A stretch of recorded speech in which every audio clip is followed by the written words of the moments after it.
আসসালামু আলাইকুম। আজকে আমরা কথা বলবো সেমিটিক বর্ণমালা নিয়ে। সেমিটিক বর্ণমালার ইতিহাস এবং কিভাবে সেমিটিক বর্ণমালা থেকে আধুনিক ইংরেজি, আরবি, ফার্সি, বাংলা এই লিপিগুলো আসছে, এটা আমরা বিস্তারিত জানার চেষ্টা করব। প্রথমে আমরা জানার চেষ্টা করব সেমিটিক কারা, কাদেরকে সেমিটিক বলা হয়। আমরা যদি নূহ আলাইহিস সালামের 4 জন সন্তানের নাম দেখি, নূহ আলাইহিস সালামের 4 জন সন্তান ছিল, হাম, শাম, ইয়াফিস এবং কেনান।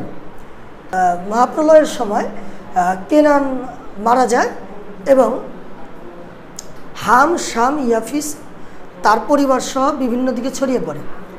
হাম তার পরিবারবর্গ সহ ছড়িয়ে পড়ে আফ্রিকায়। তাদেরকে বলা হয় হ্যামেটিক জাতিগোষ্ঠী, যাদের এখন আমরা আফ্রিকায় ছড়িয়ে ছিটিয়ে থাকতে দেখি। আর মিডল ইস্টে ছড়িয়ে ছিটিয়ে যে জাতিগুলো আছে তাদেরকে বলা হয় সেমেটিক।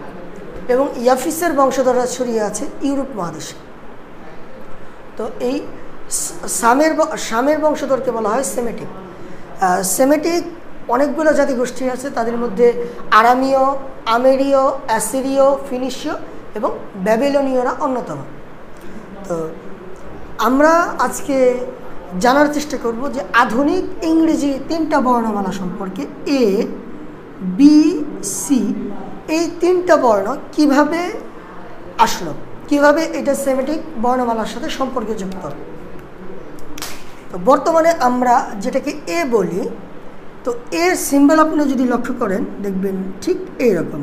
আমরা বি লিখি এভাবে, সি লিখি এভাবে, কিন্তু আমি এভাবেই কেন এ লিখি? আমি তো ইচ্ছে করলে এভাবেও লিখতে পারতাম।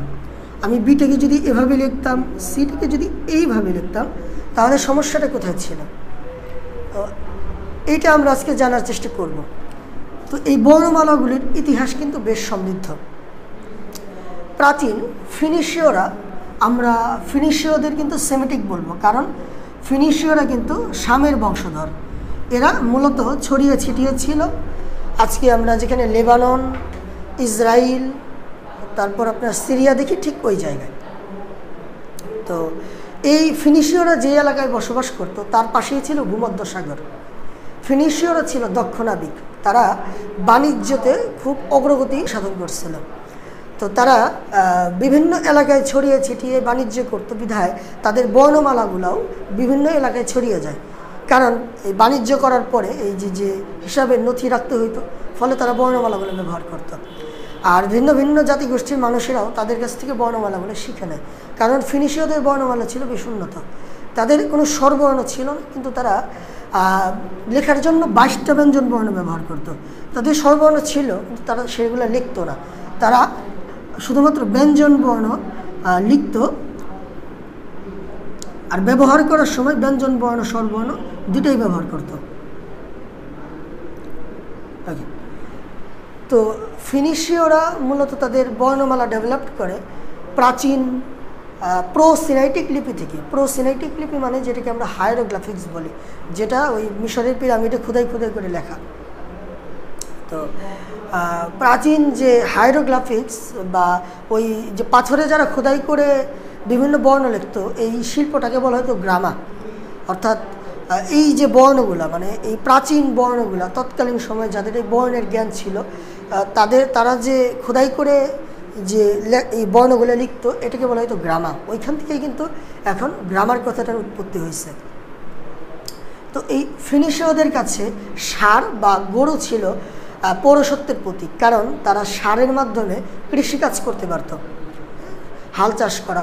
তো এই ফিনিশীয়রা ষাঁড়কে বলতো আলেফ, এবং ষাঁড়ের সিম্বল ছিল এইটা। লক্ষ্য করলে দেখবেন এইখানে এইটা হলো ষাঁড়ের মুখ, আর এই দুইটা হলো ষাঁড়ের মাথা। তো ফিনিশীয়রা এই সিম্বলটাকে বলতো আলেফ, এটা দ্বারা তারা ষাঁড় বুঝাইতো। তো এইখান থেকে যখন গ্রিকরা এই বর্ণমালাটা নেয়, তার বেশ কিছু যুগ পরে, তখন তারা এই বর্ণমালাটাকে একটু সাজায় লেখে, ঠিক এই রকম। তো গ্রিকরা এই সিম্বলটাকে আলেফ বলতো না, তারা বলতো এটাকে আলফা। তো আলেফ মানে ফিনিশীয়রা কি বুঝাইতো? ষাঁড় বুঝাইতো। আর গ্রিকরা এটাকে বলতো আলফা, তো গ্রিকদের থেকে অনুপ্রাণিত হয়ে লাতিন বা রোমানরা এই সিম্বলটা অনুকরণ করে এবং তারা এটাকে এ বলতো। তো আলেফ, আলফা, দেন এ। তো তার মানে এখন আমরা যেটাকে এ দেখতেছি, এর নিচের দিকের দুইটা বাড়ানো অংশ মূলত ষাঁড়ের দুইটা শিং, আর এই যে মাঝখানের অংশ এটুকু হলো ষাঁড়ের মুখ। তো এরপর এই ফিনিশীয়রা ঘরের মাধ্যমে একটা সিম্বল লিখত।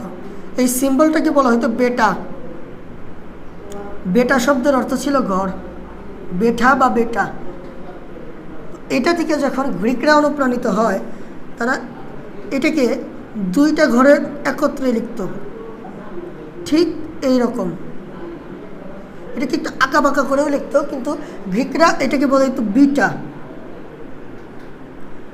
তো গ্রিকদের থেকে রোমানরা যখন এটা এই সিম্বলটা গ্রহণ করে, তখন এটা কিন্তু তারা সাজায় লেখে ঠিক এইরকম। এখানেও কিন্তু দুইটা ঘর আছে, কিন্তু এটা কিন্তু একটা আধুনিক ফর্মে চলে আসছে। এখান থেকেই মূলত সরাসরি আধুনিক বি সিম্বলটা আসছে। তো বি সিম্বল মূলত আমরা যদি কখনো হাইরোগ্রাফিক্সে ঘর দেখি বা কোনো জায়গায় ঘর খোদাই করা দেখি প্রাচীন মিশরের যে হাইরোগ্রাফিক্স, আমরা বুঝবো এখানে বি এর কথা বলা হয়েছে। দেন প্রাচীন ফিনিশীয় লিপিতে আরেকটা সিম্বল ছিল যেটাকে তারা বলতো গিমেল। তো গিমেলের দুইটা অর্থ আছে। প্রথম অর্থ হলো বৃদ্ধের লাঠি। লক্ষ্য করলে দেখবেন যে এখানে বৃদ্ধ যেরকম একটা বাঁকানো লাঠি নিয়ে হাঁটে, ওইরকম একটা বাঁকানো লাঠির সিম্বল আছে, গিমেল। এছাড়াও এটার আরেকটা অর্থ আছে, সেটাকে বলা হয় উট। তো এইটাই যখন গ্রিকরা এই বর্ণটা থেকে অনুপ্রাণিত হয়, তখন এটাকে তারা একটু বাঁকায় নেয় নিজেদের মতো করে। ওকে, তো দেখেন গ্রিকরা এটাকে বলতো গামা। গ্রিকদের থেকে রোমানরা যখন এটাকে অনুপ্রাণিত হয়, তখন এটা তারা আজকের প্রায় আধুনিক সি এর মতো করে লিখত। কিন্তু সমস্যা ছিল, প্রাচীন এই রোমান সাম্রাজ্যে এই সি দ্বারাই কে এর কাজ চলতো, তারপর জি এর কাজ চলতো, দেন সি এর কাজ চলতো। এখনও দেখবেন ইংরেজি বর্ণমালায় সি দিয়ে ক্যাট বোঝায়, আবার সি দিয়ে সিটি। এই ক্যাট শব্দে কিন্তু সিটা কে এর মতো কাজ করতেছে, আর এই সিটি শব্দটাতে কিন্তু সি আসলে সি এর মতোই আছে। আগে এই গিমেল বা জি জাতীয় শব্দের সাথেও কিন্তু মানে এই সি ব্যবহার করতো। এই জন্য খুব অসুবিধা হতো যে আমি সি উচ্চারণ করব না জি উচ্চারণ করব নাকি কে উচ্চারণ করব। এই অসুবিধা দূর করার জন্য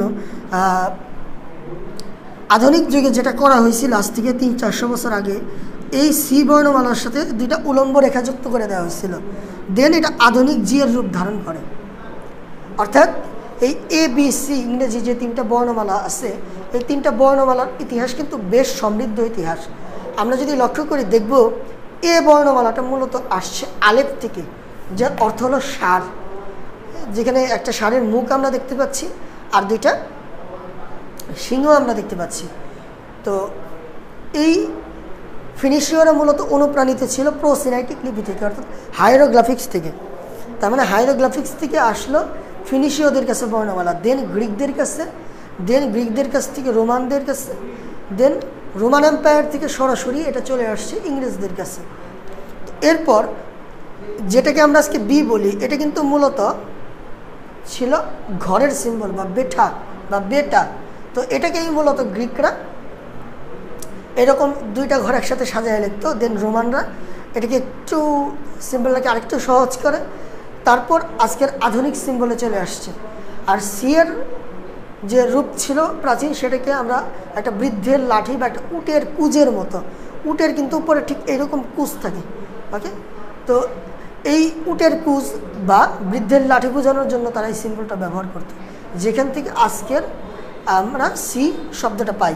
কিন্তু এই গ্রিক যে বর্ণমালার যে উচ্চারণগুলো আলফা, বিটা, গামা, এই যে উচ্চারণগুলো কিন্তু এখনও আধুনিক যুগে এসে রয়ে গেছে। এখনও কিন্তু বিজ্ঞানের অনেক সিম্বলে এরকম আলফা এভাবে লেখা হয়, দেন বিটা, দেন গামা। ওকে, এখনও কিন্তু ওই বৃদ্ধের লাঠির মতোই সিম্বলটা গ্রিকে রয়ে গেছে। গামা লক্ষ্য করে একটা বৃদ্ধের লাঠির বাঁকানো অংশটা এখনও আছে। ওকে, তো আশা করি আপনারা এই 3টা বর্ণমালার ইতিহাস সম্পর্কে জানতে পারছেন এবং বুঝতে পারছেন। তো আমরা বাকি বর্ণমালাগুলোর ইতিহাস পরবর্তী ক্লাসে জানার চেষ্টা করব। এবং এই যে প্রত্যেকটা বর্ণের কিন্তু একটা সমৃদ্ধ ইতিহাস আছে। এইগুলোর ব্যবহার, এগুলো কীভাবে ডেভেলপ করে আজকের আধুনিক বর্ণমালায় রূপান্তর হয়েছে, এই বিষয়গুলো আমাদের জানতে হবে। কারণ যখন আমরা এই বর্ণমালা সম্পর্কে ভালোভাবে জানব, তখন আমরা ওই ভাষাটা সম্পর্কে ভালোভাবে অনুধাবন করতে পারব। আশা করি আজকের ক্লাসটা বুঝতে পারছেন। ভালো থাকবেন। আজকে এই পর্যন্তই। আল্লাহ হাফিজ।